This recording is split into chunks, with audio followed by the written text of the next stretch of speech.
The state of Oklahoma has a wide-ranging history of black athletes who broke through barriers of color while achieving greatness in their sports, and most of it is on display at the Territorial Capital Sports Museum in Guthrie.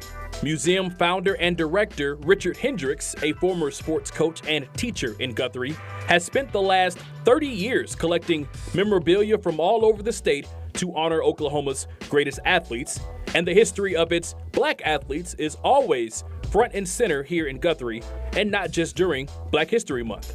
Well, that's what it's all about, is recognizing people for the God-given ability that they've been given and how they've used it. So our black athletes we're really proud of. From game-changing moments decades ago, like the first Negro League World Series in 1924, which 4 Oklahomans played in: Newt Joseph, Joe Rogan, Newt Allen, and George Sweat.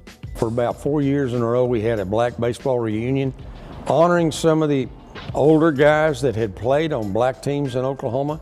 We had about 15 black teams in Oklahoma. To more recent history, like Russell Westbrook becoming the first NBA player to average a triple-double in back-to-back seasons, doing it 3 straight seasons in OKC from 2015 to 2017.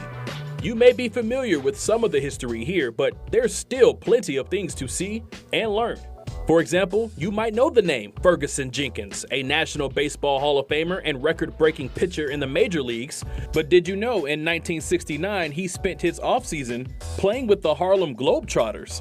He also lived in Oklahoma for 16 years after baseball and is one of the founders of this museum, alongside Geese Osby, a Globetrotter legend from Crescent, Oklahoma. We said, you know, there needs to be a place to recognize athletes and to use their influence in a positive way. So Geese and Fergie were both instrumental in getting it started. And that's what makes this place so cool. If an athlete or something that they did has any significant ties to Oklahoma, they're in here, even if they were not born in Oklahoma. Like the guy who decades ago was made famous swinging a bat just like this one. In fact, this was made to replicate one of his bats. Jackie Robinson. Robinson was born in Georgia, but in 1949, he played in Oklahoma's first integrated professional baseball game, an exhibition between the Brooklyn Dodgers and the Oklahoma City Indians, and this museum tells that story. Jackie Robinson was playing in Roy Campanella. They played 2 games. They beat him 8-1 in one, 7-5 in the other. But that was the introduction to integrated baseball in Oklahoma. Robinson's legacy has touched many lives since the day he broke baseball's color barrier in 1947, including Hendricks, who remembers watching the Jackie Robinson movie as a child and learning his story.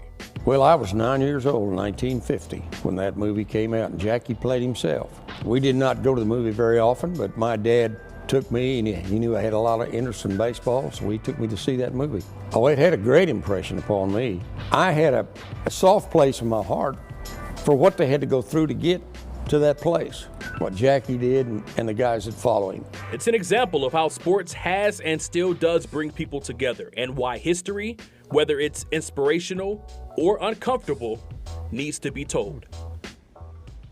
Well said, Elgin. Thank you. Yeah, I love that line. Whether it's inspirational or uncomfortable, history needs to be told. And it seems like just a hidden gem of a museum, whether you're an avid sports fan or not. I would say so. I would recommend it to anyone who's trying to either learn some more history about themselves or their people, or just want to see a cool exhibit, because there's plenty of stuff in there, stuff that I would have never expected to see, but I'm happy I went. Yeah, you know, it's interesting too, because as you said, there's so many different layers and tentacles, that everything connected. There's so much history here in Oklahoma, even the history, as you said, we would not expect to see. Yeah, and I think it's really important to state too that I know we're honoring black athletes and we're talking about black history, but anyone in Oklahoma has an opportunity to take pride in this history because it happened here, and we should.